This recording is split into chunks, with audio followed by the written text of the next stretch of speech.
नमस्कार, आप देख रहे हैं एनबी न्यूज। आपके साथ मैं हूं पूजा परमार। हमारे खास प्रोग्राम मध्य प्रदेश और छत्तीसगढ़ में पहली खबर है भोपाल से। मध्य प्रदेश में मुख्यमंत्री शिवराज सिंह चौहान ने 11 दिनों के वर्कआउट के बाद अपने मंत्रिमंडल के विभागों का बंटवारा रविवार को देर रात तक कर दिया है। मंत्रिमंडल के विस्तार की तर्ज पर ही ज्योतिरादित्य सिंधिया का मंत्रियों के विभागों के बंटवारे में दबदबा कायम रहा है। सिंधिया अपने समर्थक मंत्रियों को भारी भरकम मंत्रालय दिलाने में कामयाब रहे हैं। शिवराज कैबिनेट विभागों की सूची में बीजेपी के बड़े नेताओं को भी महत्वपूर्ण विभाग मिले हैं, लेकिन सिंधिया समर्थकों को भी कम महत्वपूर्ण विभाग नहीं दिए गए हैं। सिंधिया अपने लोगों के लिए जो भी मनपसंद विभाग चाहते थे वो सभी उनको मिल गए हैं। कमलनाथ की सरकार में सिंधिया समर्थकों के पास जो पुराने विभाग थे उन्हें फिर से मिल गए हैं। साथ ही कई और बड़े विभाग भी सिंधिया अपने करीबी मंत्रियों को दिलाने में सफल रहे। मुख्यमंत्री शिवराज सिंह चौहान ने सिंधिया के करीबी माने जाने वाले गोविंद सिंह राजपूत को राजस्व और परिवहन विभाग दिया है। ऐसे में इमरती देवी को महिला एवं बाल विकास विभाग का मंत्री बनाया गया है। कमलनाथ सरकार में भी गोविंद सिंह राजपूत और इमरती देवी के पास इन्हीं विभागों की जिम्मेदारी थी। वहीं कमलनाथ सरकार में तुलसी सिलावट प्रदेश के स्वास्थ्य मंत्री थे, लेकिन शिवराज सरकार में उन्हें जल संसाधन विभाग की जिम्मेदारी सौंपी गई है। हालांकि स्वास्थ्य मंत्रालय की जिम्मेदारी सिंधिया के करीबी डॉक्टर प्रभुराम चौधरी को सौंपी गई है। इससे पहले प्रभुराम चौधरी कमलनाथ सरकार में बेसिक शिक्षा मंत्री थे। कुल मिलाकर मंत्रियों को बांटे गए विभागों में सिंधिया खेमे को तरजीह दी गई है।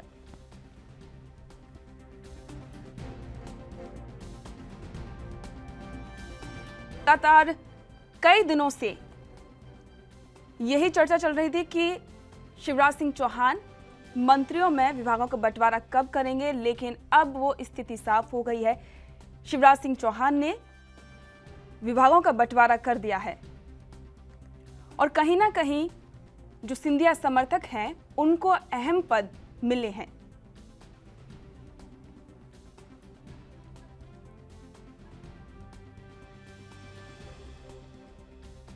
कमलनाथ सरकार में सिंधिया समर्थकों को जो पुराने जो विभाग थे उनको फिर से दिए गए हैं। आपको बता दें कि इमरती देवी को महिला एवं बाल विकास विभाग का मंत्री बनाया गया है, जो पहले भी कमलनाथ सरकार में इसी विभाग की जिम्मेदारी संभाल रही थी। इसी के साथ कई ऐसे मंत्री हैं जिनको कमलनाथ सरकार के समान ही विभाग सौंपे गए हैं।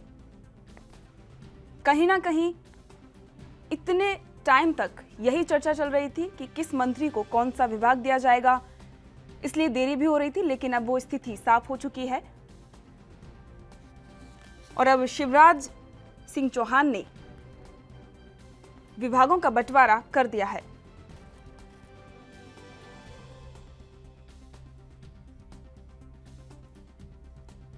आपको बता दें कि स्वास्थ्य मंत्रालय की जिम्मेदारी सिंधिया के करीबी डॉक्टर प्रभुराम चौधरी को सौंपी गई है।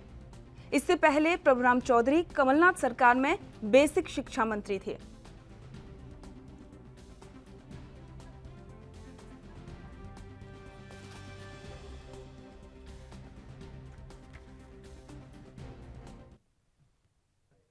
इस बारे में और अपडेट देने के लिए भोपाल से हमारे संवाददाता सुनील मालवीय हमारे साथ मौजूद हैं।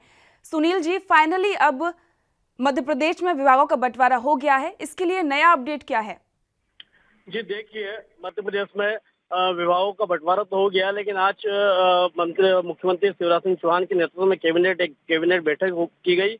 बैठक में मुख्यमंत्री शिवराज ने सारे मंत्रियों को निर्देश दिए हैं कि हफ्ते में 4 दिन अपने अपने क्षेत्र के दौरे करेंगे। दौरे के बाद जनता की समस्या सुनेंगे और अनुभवी लोगों से चर्चा की जाएगी और सोमवार के दिन एक समीक्षा बैठक रखी जाएगी और समय समय पर मैं भी समीक्षा बैठक करूंगा और मैं भी जानकारी लेता रहूंगा। जी सुनील जी, आपका बहुत बहुत धन्यवाद इस जानकारी के लिए। आपको बता दें कि फाइनली अब मध्य प्रदेश में विभागों का बंटवारा हो गया है। छत्तीसगढ़ के सीएम भूपेश बघेल का छत्तीसगढ़ ओलंपिक संघ का अध्यक्ष चुना जाना लगभग तय हो गया है। ओलंपिक संघ ने उनके नाम पर मोहर लगा दी है। ये रिपोर्ट देखिए आप।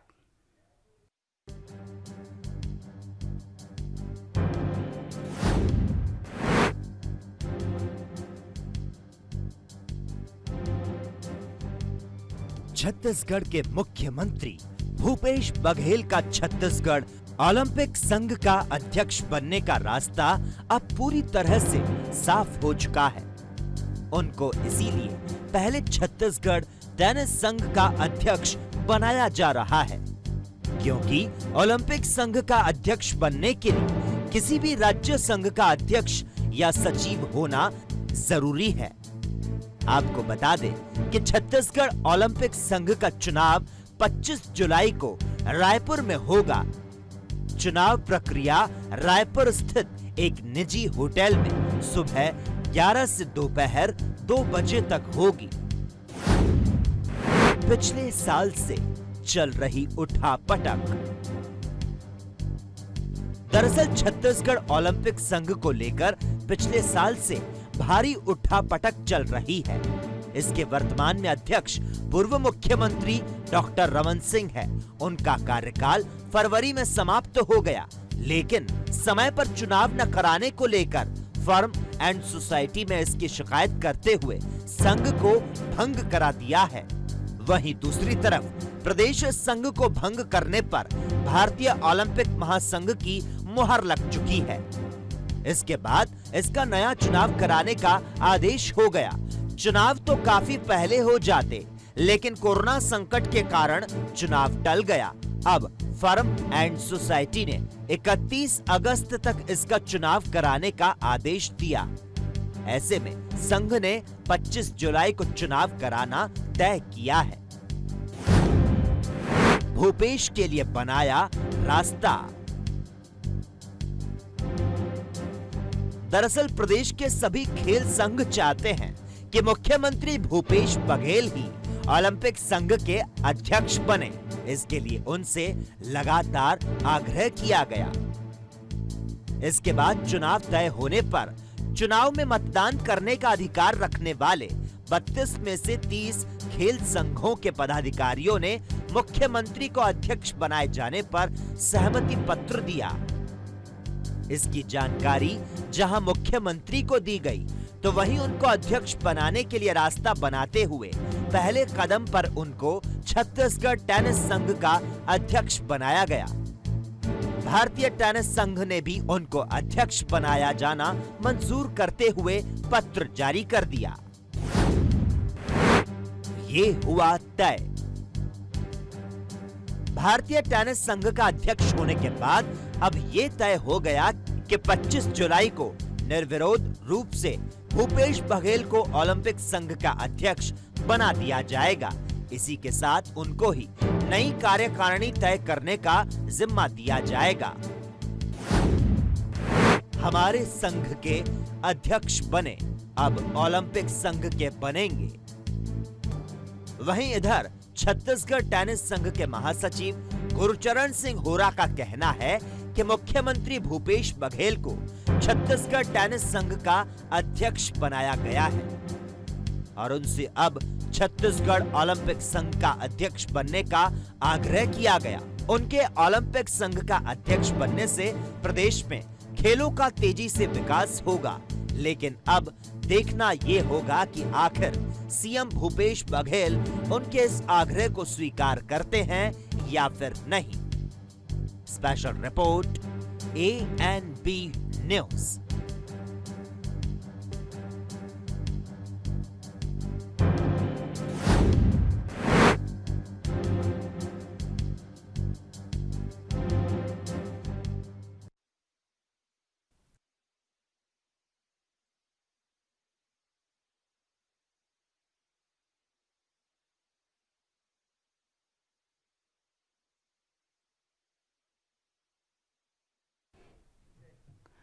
इस बारे में और जानकारी देने के लिए हमारे संवाददाता हमारे साथ मौजूद हैं। जरीन सिद्दीकी जी, आप बताइए कि भूपेश बघेल को ओलंपिक का अध्यक्ष चुना जाना लगभग तय हो गया है, इसके बारे में क्या अपडेट है? जी जी, ये मैं आपको बताना चाहूंगा कि भूपेश बघेल की सरकार के जो काम हैं, खासतौर से कोरोना के टाइम काफी एक्टिव दिखे थे और इस बात को लेके ओलंपिक का अध्यक्ष उनको बनाया जाना तय है। तो अभी जितने मुख्यमंत्री की अगर बात करें तो सब मुख्यमंत्रियों में भूपेश बघेल का काम काज को बेहतर माना जा रहा है और इसलिए उनका ओलंपिक के लिए अध्यक्ष चुना जाना तय माना गया है। और ये निश्चित तौर पे यहाँ छत्तीसगढ़ के लिए एक उपलब्धि कांग्रेस जनों में इस बात को लेके काफी हर्ष है। जी जी जरीन जी, आपका बहुत बहुत धन्यवाद इस जानकारी देने के लिए। छत्तीसगढ़ के मुख्यमंत्री भूपेश बघेल रविवार को यहां अपने निवास कार्यालय से वीडियो कॉन्फ्रेंसिंग के जरिए Penn IIT global e conclave में शामिल हुए। इस मौके पर उन्होंने कहा कि छत्तीसगढ़ में इन क्षेत्रों में काम करने की काफी संभावनाएं हैं। इन क्षेत्रों में काम करने की इच्छुक संस्थाओं का छत्तीसगढ़ में स्वागत है। वहीं कॉन्क्लेव में राज्यसभा सांसद जयराम रमेश के साथ चर्चा करते हुए मुख्यमंत्री बघेल ने कहा कि छत्तीसगढ़ के 44% भूभाग में वन है। यहाँ लघु वनोपजों और वनौषधियों की विपुल संपदा है। छत्तीसगढ़ में इनके अलावा फल, फूल, कृषि और उद्यानिकी फसलों का अच्छा उत्पादन होता है। कोदो, कुटकी समेत अनेक ऐसी उत्पाद हैं जिनकी पूरी दुनिया में मांग है। अगर छत्तीसगढ़ के इन उत्पादों में वैल्यू एडिशन होता है तो स्थानीय युवाओं, महिलाओं को रोजगार के अच्छे अवसर मिलेंगे।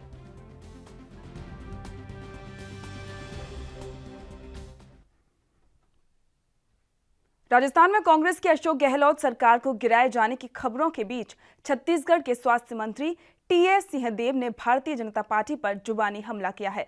उन्होंने कहा कि खरीद फरोख्त करना बीजेपी का मूल कार्य बन गया है।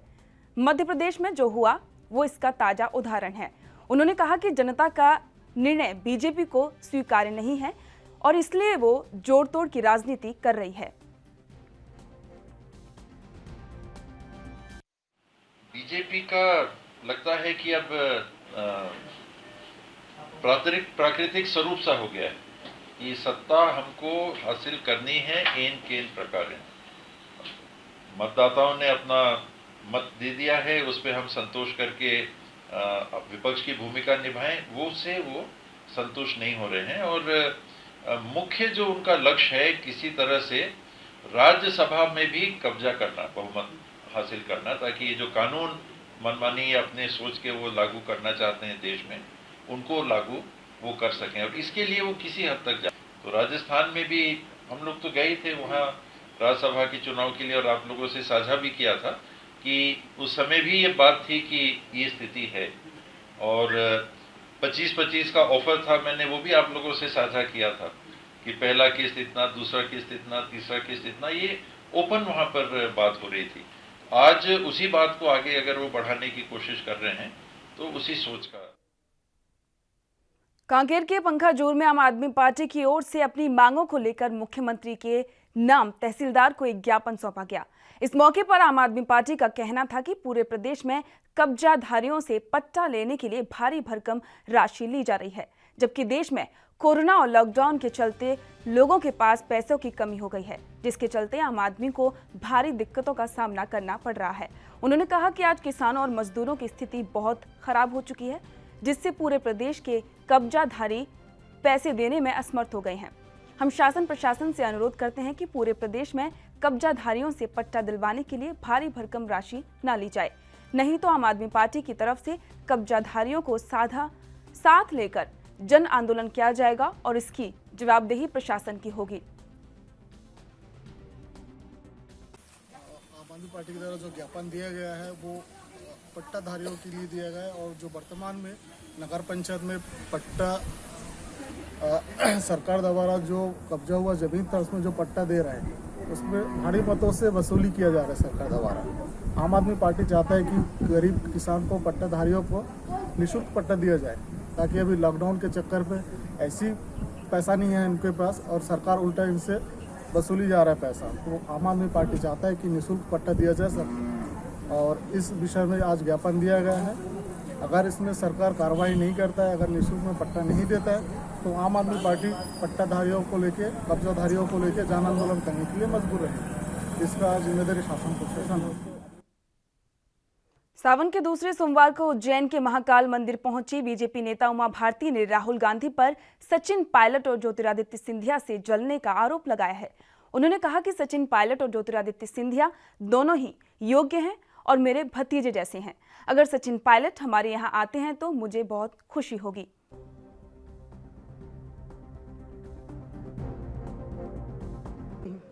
सचिन पायलट आपके संपर्क में? मेरे तो सचिन बहुत ही प्रिय हैं, जैसे कि ज्योतिरादित्य जी हैं। संयोग है कि दोनों मेरे भतीजे जैसे हैं और अभी फिल वक्त में कोई राजनीतिक संपर्क उनसे नहीं किए हुए हूँ, लेकिन वो बहुत योग्य लोग हैं दोनों के दोनों, और इतने अच्छे लोग हैं ये कि ये शोभा मतलब ये कांग्रेस को इनको अपने सर माथे पे बिठाना चाहिए था, लेकिन कांग्रेस में राहुल गांधी की जलन और इन्फिनिटी कॉम्प्लेक्स के कारण जो इनको तकलीफ हुई है, हमारे यहाँ आ रहे हैं और अगर आते हैं जो सचिन भी तो मुझे भयंकर खुशी होगी। मैं अगली बार यहाँ आके धन्यवाद दूंगी। वहीं उज्जैन से पहले मध्य प्रदेश की पूर्व सीएम उमा भारती ने सीहोर में कांग्रेस के पूर्व अध्यक्ष राहुल गांधी पर बड़ा हमला बोला। उन्होंने राजस्थान की घटना के लिए राहुल गांधी को जिम्मेदार ठहराया है। उमा भारती ने कहा कि राहुल गांधी कांग्रेस में युवा नेताओं को पनपने नहीं देते हैं, वो युवा नेताओं से जलते हैं। उन्हें लगता है कि ये लोग आगे बढ़कर मुझे दबा देंगे। उन्होंने कहा कि वो जिस प्रकार का माहौल बना देते हैं उसमें आपस में फूट पड़ती है और उसको कंट्रोल करने की सामर्थ्य उनमें नहीं है। दोषी वो हमें ठहराते हैं।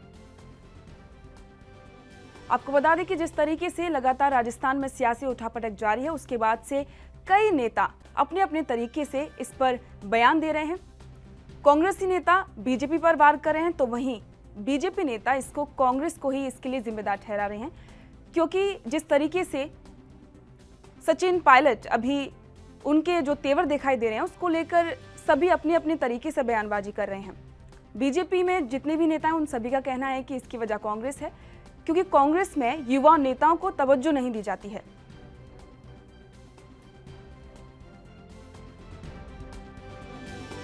मध्य प्रदेश में जो घटा, राजस्थान में जो घट रहा है वो घटेगा, उसके लिए राहुल गांधी जिम्मेवार हैं, क्योंकि राहुल गांधी कांग्रेस में युवा नेताओं को पनपने नहीं देते और उनके कारण वो जिस प्रकार का माहौल बना देते हैं उसमें आपस में फूट होती है और उस फूट को उनके अंदर कंट्रोल करने की सामर्थ्य नहीं और दोषी वो हमें ठहरा देते हैं। ये तो वो हो गया नाचना आवे आंगन टेढ़ा। उनको स्वयं कंट्रोल करना नहीं आ रहा है अपनी पार्टी को।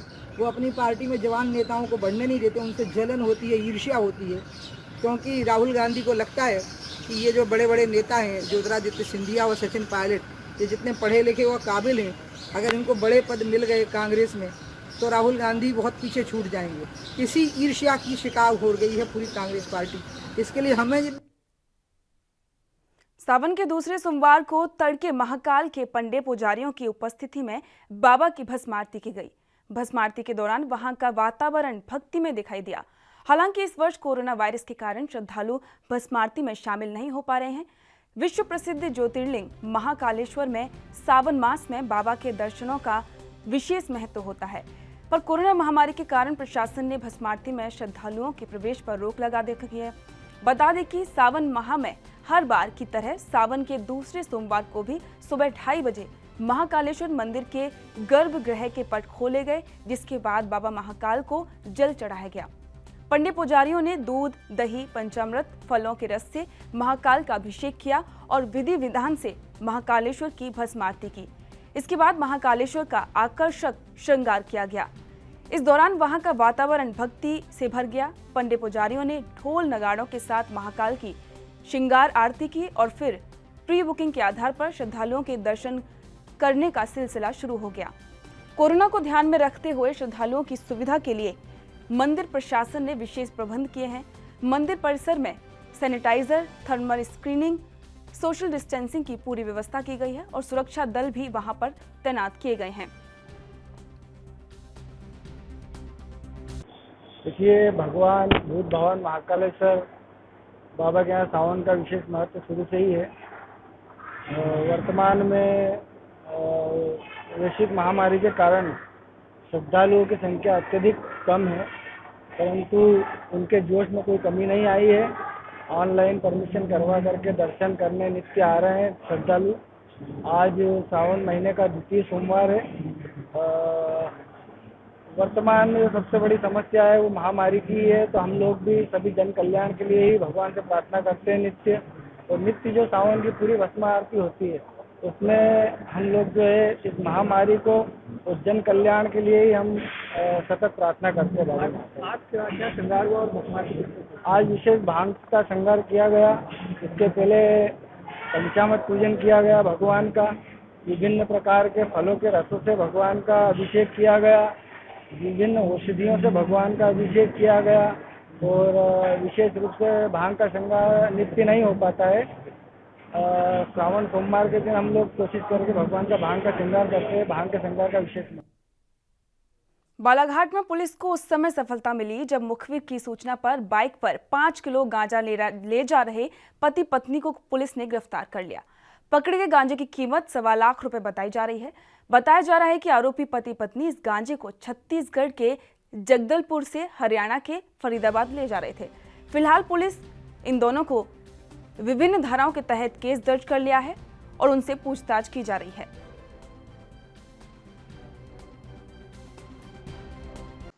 हमारे थाना में पदस्थ उपनिरीक्षक श्री वीरेश कुशवाहा को मुखबिर द्वारा सूचना मिली कि गोंदिया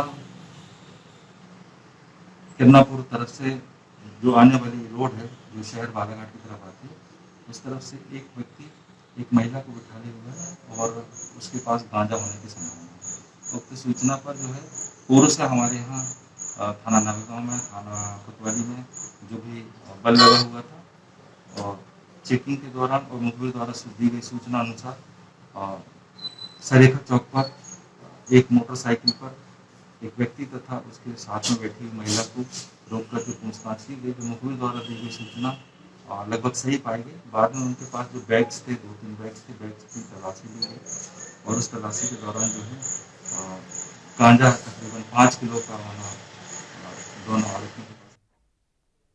मध्य प्रदेश और छत्तीसगढ़ में फिलहाल इतना ही। देश दुनिया की तमाम खबरों को जानने के लिए देखते रहिए ANB न्यूज। नमस्कार।